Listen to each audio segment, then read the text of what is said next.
on the Tampa. And he hit me up and he's like, would you come down? And I was like, I've been waiting for you. I've been waiting for you to make a move. Holy guacamole! He breaks the record. He's got his 23rd touchdown of the postseason from Tom Brady. Caught ball, touchdown, Tampa Bay Buccaneers. Bucs win, Bucs win, Bucs win the Super Bowl. Robbie G. Congrats, baby. I'll see you later. See you later, like next year's Super Bowl.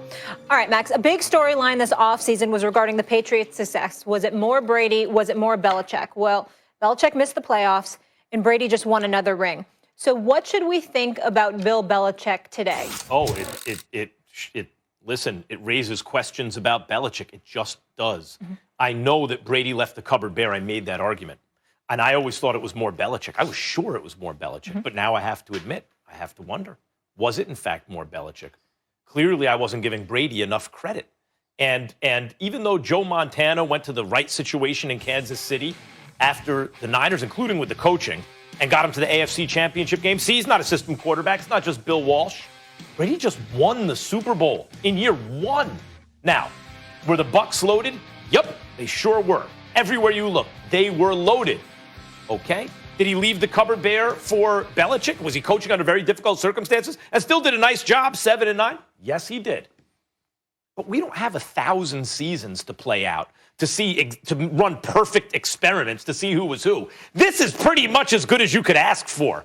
Brady's on a new team. Belichick's coaching without him. And by the way, if anything, the coach has the advantage because when the coach is older, he should still be good. Brady's 43. So the answer, does this affect Belichick's legacy? The answer is yes. He has to now win without Brady. He can't just, that's a good coaching job. He went 8-8 this season. Nope. He's got to make deep playoff runs. He should win a ring without Brady before all is said and done, or his legacy, the great debate, is it more Belichick or Brady? Shockingly to me, will be won by those who said, no, it was more Brady. Yes, this is a big deal.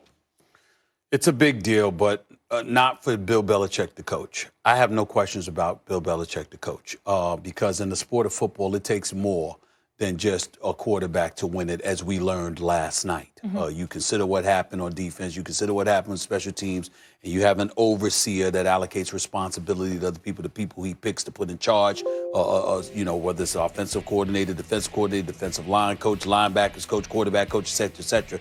You're the head coach. You oversee all of that. And Bill Belichick is a 6-time champion as a head coach, a 2-time champion as a coordinator, a guy that's been to 11 Super Bowls in his career. I refuse to insult that man by questioning the coach that is Bill Belichick. Bill Belichick, the GM, however, is an entirely different conversation. You could have had DK Metcalf or A.J. Brown instead of somebody like N'Keal Harry. Like N'Keal Harry. You could have had a Damian Harris, for example, who's been impressive, instead of a Sony Michel who can ball. I'm not trying to knock Sony Michel. When you look at the quarterback position, forget the Jimmy Garoppolo deal, because we understand that. I'm sorry, I think Jacoby Brissett at this point in time in his career is better than Cam Newton.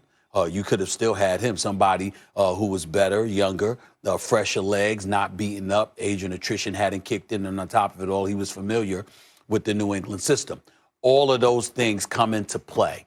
And when you don't have those things at your disposal because you've made a decision as a GM, that is bad enough.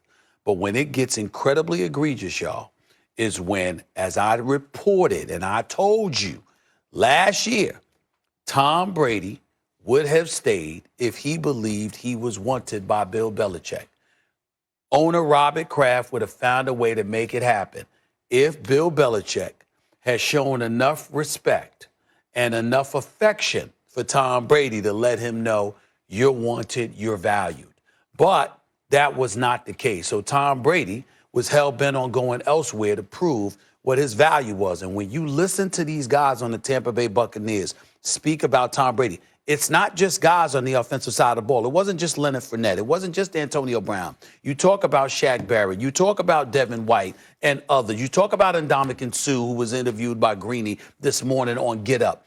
And you talk about the coach that is Bruce Arians. And you hear everybody collectively speak about the leadership ability of this dude and how he galvanizes everybody.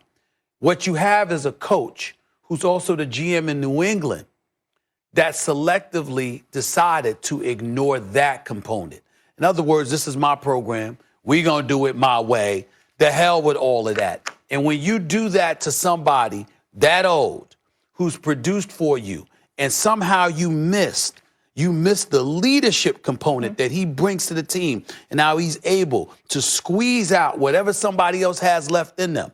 Then you think about Gronk, who wanted to retire and was shivering on stage one day talking about, you have no idea what I was going through. But now not only does he come back, shines in the Super Bowl, but says he ain't thinking about retiring. They all look of a like sudden, they're having fun. They look like they're Brady, having the fun. GM, is pretty darn good, too. He brought back Leonard Fournette, all these players. All 31 points that were scored by the Bucs guys were all players that were not on the Bucs in 2019 who went 7-9. They all came to play with Tom Brady. But if you're an executive and your responsibility is to identify and then allocate responsibility to somebody else and you miss that, that's bad. All right.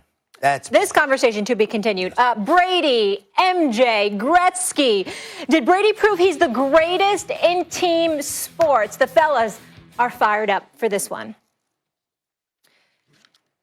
It's with heavy hearts this morning that we report the passing of our ESPN colleague and friend, Pedro Gomez, who died unexpectedly Sunday at the age of 58. Pedro was an ESPN reporter since 2003 and one of the country's foremost baseball journalists. I want to tell you a story. When ESPN covered the Rays' historic 26